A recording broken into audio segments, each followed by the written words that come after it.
Құрметті оқырман, видеоға лайк басып соңында пікір қалдыруды ұмытпайық. Әңгімені соңына дейін тыңдаңыз. Асылзат аяқ дыбысын естіді де еріксіз көзін жұмды. Бұл аяқ дыбысын ол жақсы таниды. Олар оның қорқынышты түсі еді. Бұл мен, сенің жек көрінішті өгей шешең келе жатырмын. Ол дауысын басында естігендей болды. Жазира оның өгей шешесі болғанына жарты жыл болды. Ол оған анасы да, әкесі де болды. Мұның бәрі соншалықты қиын болғандықтан Асылзат тіпті үйрене алмады. Егер бұрын Жазира мейірімді және қамқор әйелді бейнелесе, енді ол өзінің кім екенін жасыруға тырыспады. Асылзат ауруханадан үйге оралған бойда Жазира оған тікелей «Мен сенің ұзақ өмір сүрмек ойың жоқ деп үміттенемін. Шынымды айтсам, сен өлсең бәріне жақсы болар еді, бірақ сен бәрібір маған зиян келтіруге үлгердің.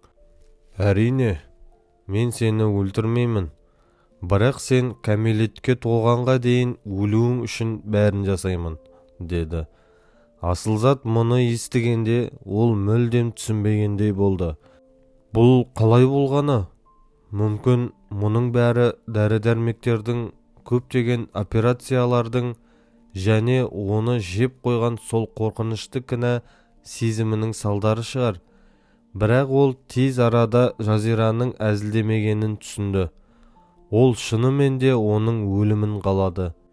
Асылзат енді оның өмірі бәсте тұрған ақшамен салыстырғанда ештеңе емес екенін түсінді. Асылзат қашан соңғы рет мүлдем бақытты болды. Университетте оқу, сүйікті әкесі, уайымсыз өмір. Тіпті әкесінің үлкен байлығы да оны тәкаппар немесе өр көкірек етпеді. Ол достары сияқты бәріне ән айтуға тырыспады. Назарда болғысы келмеді. Ол жай ғана бақытты болды. Әрине, оған анасы жетіспеді. Әсіресе әйелдік мейірім. Бірақ әкесі бәрін соншалықты алмастырды. Ол өзін кем сезінбеді. Әкесі 45 жасқа толғанда ол үйге Жазираны алып келді. Оны Асылзатқа таныстырып, енді олар кездеседі деді. Ол кезде Асылзат 20 жаста еді. Және шынымды айтсам, ол әкесінің бүкіл өмірінде бір ретте үйленбей ерлік жасағанын жақсы түсінді. Сондықтан ол Жазираны өте жылы қабылдады. Бірақ әйел оған бірден ұнамады. Бастапқыда Асылзат неге екенін түсіне алмады. Жазира әдемі, күтімді, сыпайы еді. Бәрі дұрыс сияқты, бірақ кейін ол көздерін байқады. Олар бос болған жоқ, бірақ оларда бірден сенімсіздік тудыратын бірдеңе болды. Олар суық және жансыз еді. Ең қызығы, көздер өзгермеді. Олардың өрнегі қатып қалғандай болды. Ол бәріне бірдей қарады. Әкесіне, Асылзатқа, үстелге, қабырғаға, бірақ ол қандай да бір құнды нәрсеге, мысалы әшекейге қарағанда, көздері бірден тіріліп, оларда өмір оянғандай болды. Асылзат шынымен де өзін жайсыз сезінді. Сонымен олар Жазирамен қандай да бір көрінбейтін бейтараптықты сақтады. Олар ерекше қиылыспады. Өздерін жақсы ұстауға тырысты, бірақ одан артық емес. Әкесі олардың ұрыспағанын байқады.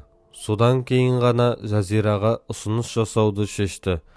Бірақ бәрі болған күн Асылзаттың есінен кетпейді. Ол қолына жаңа жүргізуші куәлігін қысып, үйге қарай жүгірді. Әкесі оларды өзі сатып алуды ұсынды. Бірақ ол өзінікінде тұрып алды. Неге, әке, мен соншалықты ақымақпын ба? Емтиханды өзім тапсыра алмаймын ба? Ол бірінші реттен тапсырды. Келе жатып әкесіне көрсетуге асықты. Және өзінің қызыл әдемі көлігіне отыруды қалады. Ол тапсырған бойда әкесі кіреберістен шықты. Оның жүзі бір түрлі тіпті ашулы еді. «Құттықтаймын», деді ол. Дәл сол кезде ашуға толы Жазира өтіп кетті. «Әке, бірдеңе болды ма?» деп сұрады Асылзат. Әкесі әрине оған бірден шындықты айтпады. «Жоқ, қызым, бәрі жақсы, жай ғана отбасылық өмірдің қиындықтары», деді. Ол бірақ шын мәнінде Жазира сол кезде одан компанияның жартысын өзіне аударуды талап етіп жатты. Не үшін? Ертеңгі күнге сенімді болу үшін бе?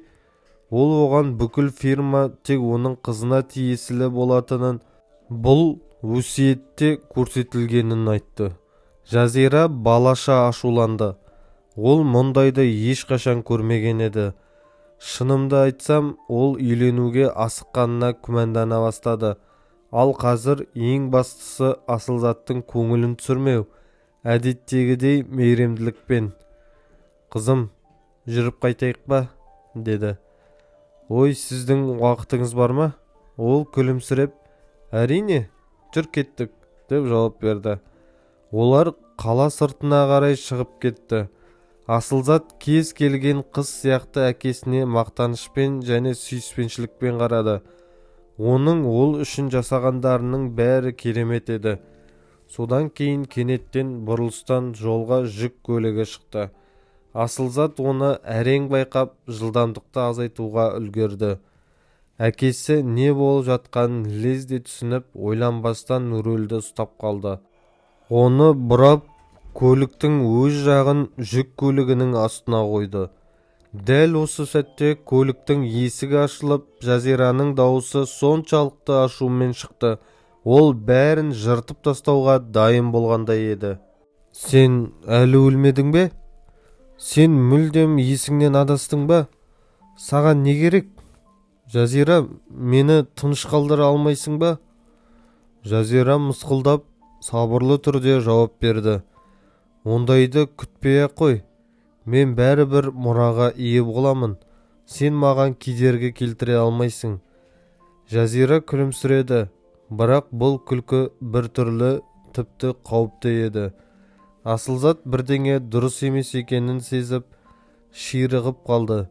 Жазира мұны байқамағандай сөзін жалғастырды. «Білесің бе, қымбаттым, мен бірдеңе ойлап таптым. Сен аурусың және бұл қарғыс атқыр мөрене мүгедек. Осы жағдайда саған қалада өмір сүру өте қиын болады. Сондықтан сен қала сыртындағы үйге көшесің. Ал сенің медбикеңді айтпақшы, мен жұмыстан босаттым. Бірақ уайымдама, мен саңасын таптым. Ол саған лайықты түрде қарайтын болады». Асылзат құлағына сенбей наразылығын әрең тежеді. «Сен оны қайдан таптың? Тозақтан ба?» Жазира мысқылдады, бірақ оның даусында күлкінің ізі де жоқ еді. «Дәл таптың, қымбаттым», деді ол және қағаз парағын шығарды. «Міне, саған ұнайды. Бекзат Қайратұлы, сенің жаңа серігің. 7 жыл бұрын сотталған кісі өлтіруші, ал түрмеде ол аңға айналды. Бірге отырған адамдарын ұрған, мұрнын сындырған. Жалпы сен жақсы көретіндей». Асылзат қатты таңғалды. Ол айқайлағысы келді. Бірақ Жазира оған айтып жеткізгісіз қуанышпен жалғастыратынын көрді. «Айтпақшы, оның тұратын жері жоқ, ішетін ештеңесі жоқ. Және елестетіп көрші, ол ұзақ уақыт әйелдерді көрмеген. Сондықтан қымбаттым, сені әкеңмен жақын арада кездесетініңмен құттықтаймын. Заттарыңды жина, кеш болмай тұрғанда». Осы сөздермен Жазира қуаныштан секіріп, жүріп бөлмеден шығып кетті. Бірнеше сағат өтті. Асылзат сол уақыт аралығында төбеге қарап жатты. Содан кейін оған келді. Бұрын бұл қала сыртындағы үй оған қымбат еді. Бірақ қазір бұл оның жолының соңы екенін түсініп, тамағының қысылып, көз жасының төгілейін деп тұрғанын сезді. жазира асылзатты осында әкелуге көмектесуге адамдарға ақша төледі және енді бәрін қанағаттанарлық түрде қарап шықты. Мына жер қандай керемет, құстар сайрайды, ауа таза, ең бастысы сен мұнда жалғыз қаласың. Айқайлағың келсе айқайла, жылағың келсе жыла, ешкім естімейді. жазира үйді көзімен шолып шығып, тоңазытқышта азық-түлік бар. Егер бірдеңе болса, күтуші сені тамақтандырады. Аштан өлмеуің үшін. Жарайды, мен кеттім, деді. Ол ауаны сүйіспеншілікпен иіскеп бөлмеден шықты. Асылзат біреумен сөйлесіп жатқанын естіп, жаңа келген адамның орнында екенін түсінді. Ал Бекзат сол уақытта өзінің бақытына сене алар емес еді. Бір апта бұрын ол бостандықта еді, және бұған ешкім сене алмас еді. Оның өзі де қалай болғанын білмеді. Бірақ тұрғын үй мәселесі туындағанда, ал үйі қандай да бір қарыздар үшін тартып алынғанда барар жері жоқ екенін түсінді. Оны аула сыпырушы қызметіне дерлік қабылдады. Бірақ бұл да уақытша нұсқа болып шықты. Таныстары одан теріс айналды. Ал достары туралы мүлдем сөз қозғаудың қажеті жоқ. Бір әйел Бекзат танып, оны айқайлап қуып шығарды. Ол дүкеннің жанында отырғанда жанына сәнді көлік өтіп, сәл алысырақ тоқтап, кейін кері жүрді. Көліктен 35 жастағы әдемі әйел шықты. Бекзат орнынан тұрды. Саған не керек? Ол оны қызығушылықпен қарап шықты. 2 метр бой, кең иықтар, 2 апталық сақал, дерлік таз бас және ескірген киім. Жаңа босатылдың ба? Деп сұрады ол. Бекзат сәл абдырап қалды. Не үшін сотталдың? Деп сұрады ол. Саған не қатысы бар? Ақша бере аласыз ба? Бекзат қатты тамақ жегісі келді. Не істеу керек? Деп сұрады ол. Кісі өлтіру, деп жауап берді ол. Әйел күлімсіреп оған үлкен ақша берді. Міне, барып тамақтан. 1 сағаттан кейін осында қайтып келемін. Мені күт. Саған жұмыс керек пе? Бұл таңғаларлық еді. Бекзат оған не ұсынып тұрғанын естігенде бірден келісті. Жарайды, бірақ сіз мені танымайсыз ғой. Мен жаңа ғана түрмеден шықтым.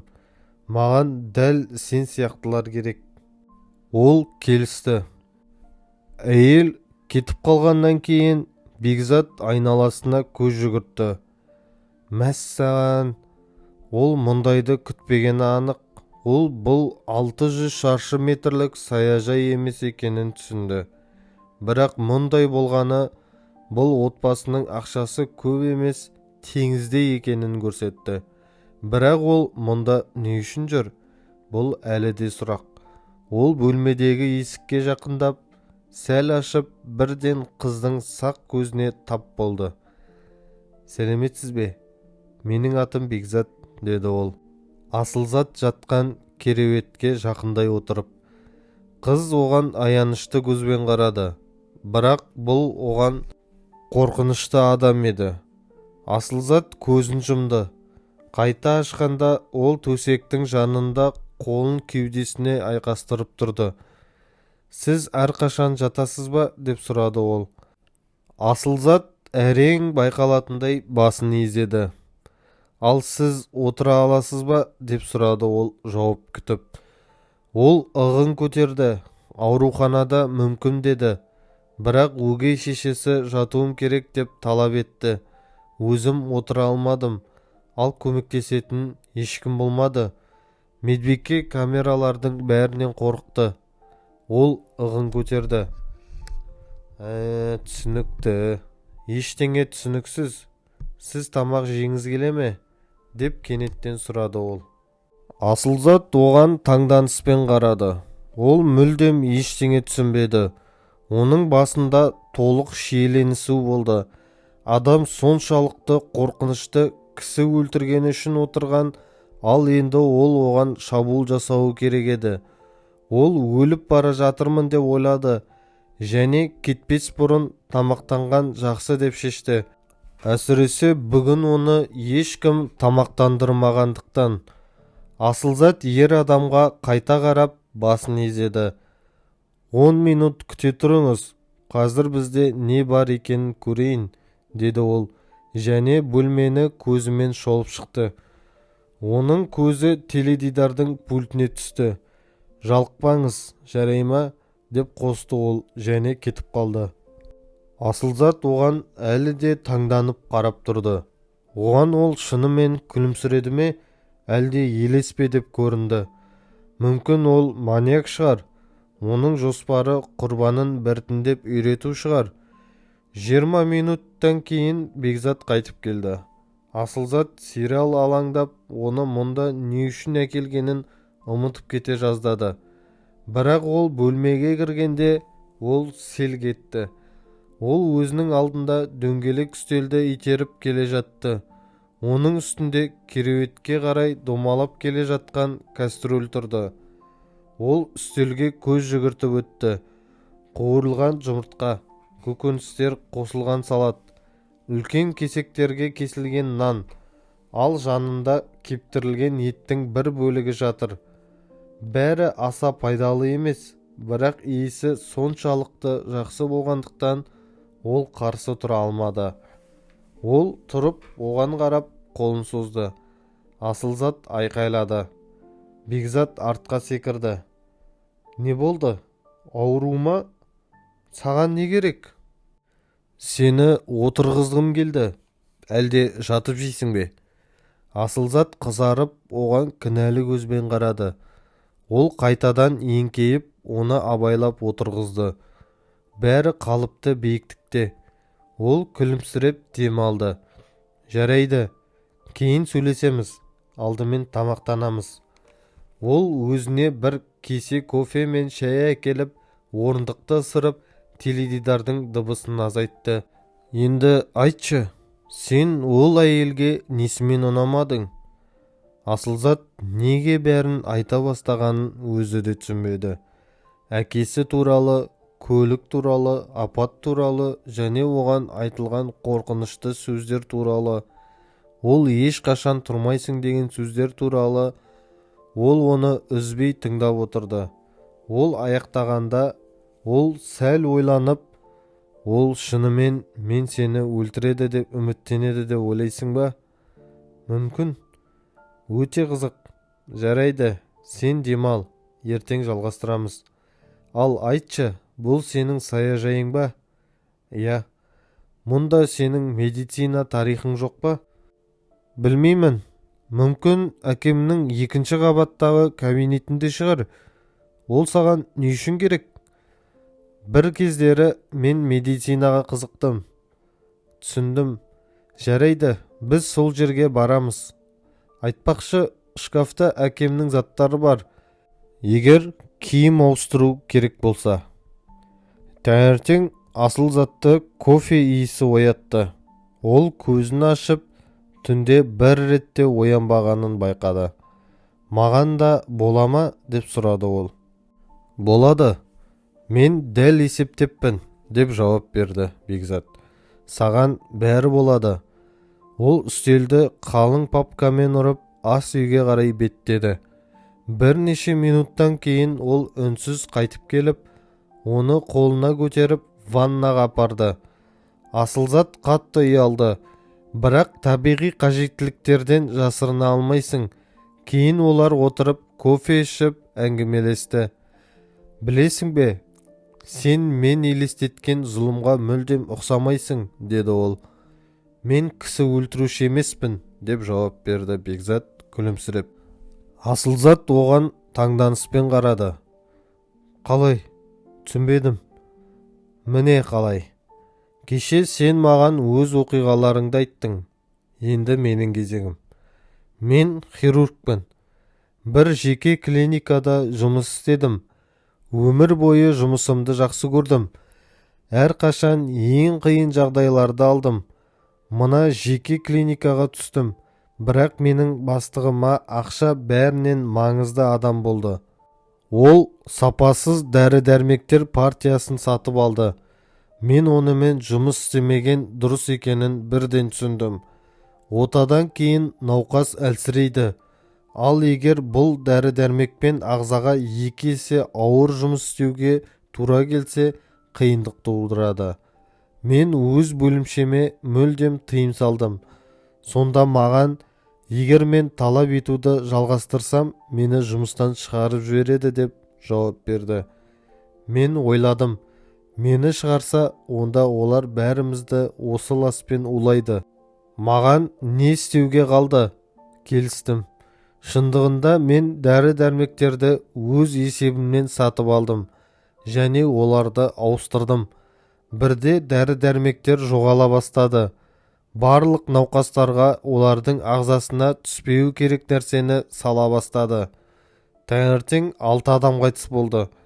Ал менің қалтамда чектердің толық жиынтығы болды және дәл сол препаратқа. Асылзат оны үзіліссіз тыңдап, айналасында қанша нәрсе жасырылғанын қорқынышпен түсінді. Мынау ғажап. Демек, өмір тек оған ғана теріс бұрылып тұрған жоқ екен, деп таңғалды ол. Сен қай ауруханада жұмыс істедің? Деп сұрады ол. Дәл сен емделген жерде, деп жауап берді ол. Неге одан әрі бармағаның мүлдем түсініксіз. Бірақ егер рұқсат етсең, мен анықтаймын, деп ұсынды ол көзін алмай. Кешке Бекзат оны көшеге шығарып, орындыққа отырғызды. Ал өзі кәуап дайындауға кетті.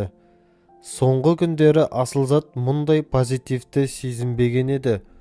Оның жүрегі кенеттен таңғажайып жеңілдікке толып кетті. 2 күн бойы Бекзат оның медициналық тарихын мұқият зерттеді. Ал ол көзінен жас аққан күйде ақырын сұрады. Сен маған сенім артасың ба? Деп сұрады Бекзат Асылзатқа мұқият қарап. Ол мысқылдап басын шайқады. Әрине, менде қандай таңдау бар? Өгей шешем бәрібір мені тыныш демалдырмайды. Асылзат бұның соншалықты қиын және қорқынышты болатынын ойламады. Бірақ Бекзаттың барлық нұсқауларын мойынсынып орындады. Өгей шешесі алғаш рет қоңырау шалғанда ол отырып тұра алатын еді. Бірақ жүру әлі қиын болатын. Бірақ ол денесіне қуаныш таралып жатқанын сезді. Енді маған ештеңе кедергі келтірмейді. Асылзаттың жағдайы жақсы екенін білген өгей шешесі өз наразылығын жасыруға тырысты. Бірақ Бекзат түсініктеме беруден өзін ұстай алмады. Сен шынымен саған көмектесе алатын ешкімді білмейсің бе? Сенің көлігіңнің тежегіштері кездейсоқ істен шықпағанына сенімдімін. Асылзат күрсінді. Бір адам бар. Бірақ өгей шешем бізге кездесуге рұқсат бермейді. Ол мені апаттан кейін мүлдем ештеңе істей алмайтыныма сендірді. Ол бір рет келді. Бірақ ол одан бұрын маған бірдеңе қосып берді. Содан кейін мен мүлдем бақылауды жоғалттым. Түкірдім, айқайладым, қорқынышты. Ол кім болды? Сенің туысың ба? Анам мен әкемнің досы. Келесі күні Бекзат қалаға кетті. Ал Асылзат аяғын әрең қозғалтып, ешкім жоқта жүруді үйренуге тырысты. Ол қадамдарды жасай алатын еді. Кешке терезелердің астында көлік тоқтады. Ол кез келген адам, тіпті өгей шешесі де болуы мүмкін еді. Асылзат көрпені қысып, жүрегі кеудесінде қатты соғып жатты. Бірақ ол дауыстарды естіді. Бұл Бекзат пен Марат Жұмамұратұлы еді. Оның ата-анасының ескі досы еді. Асылзат өзіне деген сенімділіктің қайта оралғанын сезді. Ол кереуетке отырды. Орнынан тұрды. Бірнеше секундтан кейін бөлмеге өзі күткен адам кірді. Жас жігіт, егер мен мұнда келсем, сізде үлкен проблемалар болатынын түсінесіз деп үміттенемін, деді Марат жақтырмай қарап. Марат тоқтап көзін Асылзатқа бұрды. Асылзат, мен ештеңе түсінбеймін, деп созды Марат. жазира сенің кереуеттен мүлдем тұрмайтыныңды және өлім аузында жатқаныңды айтты. Әңгіме бірнеше сағатқа созылды. Бір кезде Марат жинала бастады. Ешқайда кетпеңіз, мені осында күтіңіз. Мен ертең боламын деп үміттенемін. Асылзат бұрышта отырып үнсіз қалды. Кеш бұрынғыдан да ауыр болды. Ол Бекзатты енді ешқашан көрмейтінін жақсы түсінді. Және бұл сезім шыдамсыз болды. Тіпті өзіне де оның оған қаншалықты маңызды болғанын мойындай алмады. Ол онсыз дем ала алмады. Оның өміріндегі бәр мағынасын жоғалтқандай болды. Түнде үйде бәрі тынышталғанда Асылзат ақырын кереуеттен тұрып, қолын қабырғаға сүйеп, оның бөлмесіне қарай беттеді. Ол ұйықтамаған еді. Оны күткендей, тек әрең естілетіндей сыбырлады. Сен бұған өкінбейсің бе? Келесі күні таңертең Марат Асылзатты алуға келді. Олар шай үстінде отырып, оған жазираның оны алуға келгенде өзін қалай ұстағанын айтып берді. Көлікті тексеріске жібергенін, Асылзатты емдеген дәрігер мөлдір қамауға алынғанын, кейін бәрін жоққа шығарды. Қалаға кетпес бұрын Асылзат Бекзаттың қолын қатты ұстады. Мені күтетініңе уәде бер, естідің бе? Ол сәл күлімсіреді. Сен аңғалсың, Асылзат, деді ол. Қазір сен ақша мен сән салтанатқа толы әлеміңе қайтасың, ал мені ұмытып кетесің. Көлік қозғалғанда ол көп жылдар бойы таныс болған Маратқа, Марат, мен сізбен сөйлесуім керек. Бұл Бекзат туралы, деді. Бекзат сол уақытта диванда не істерін білмей бос отырды. Асылзатты күтіп жүргеніне бір апта өтті. Ол бәрін ұмытып кеткен шығар. Кету керек. Бірақ қайда барады? Мүмкін кенеттен ол келеді. Ол теледидарды қосты. Бәрі әдеттегідей болды. Бірақ жаңалықтар соншалықты жалықтыратындай болғандықтан ол арнаны ауыстыруға дайын болды. Және кенеттен экраннан өзінің жүзін көрді. Ол күрт тұрып дыбысты көтерді.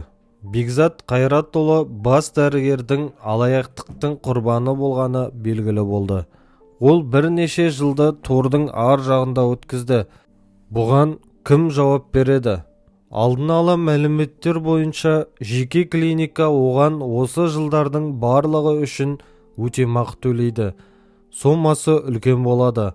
Сонымен қатар Бекзат Қайратұлы аттестаттаудан кейін қайтадан өз лауазымына ие болады. Бекзат диванға қайта отырып есеңгіреп қалды. Бұл мүмкін емес. Бұл мүмкін емес. Бұл ол Асылзат бәрін осыған жеткізді. Дәл осы сәтте есік қағылды. Ол селк етті. Есікте торт пен шампан бөтелкесін ұстаған Асылзат тұрды. Мен сені қатты сағындым, деді ол кең күлімсіреп. Бекзат лезде секіріп тұрып, оны құшақтап, жеңілдеп дем алды. Міне, нағыз бақыт. Ал кімде-кім 12 жыл үлкен жас айырмашылығы деп айтсын, деп қосты ол күліп.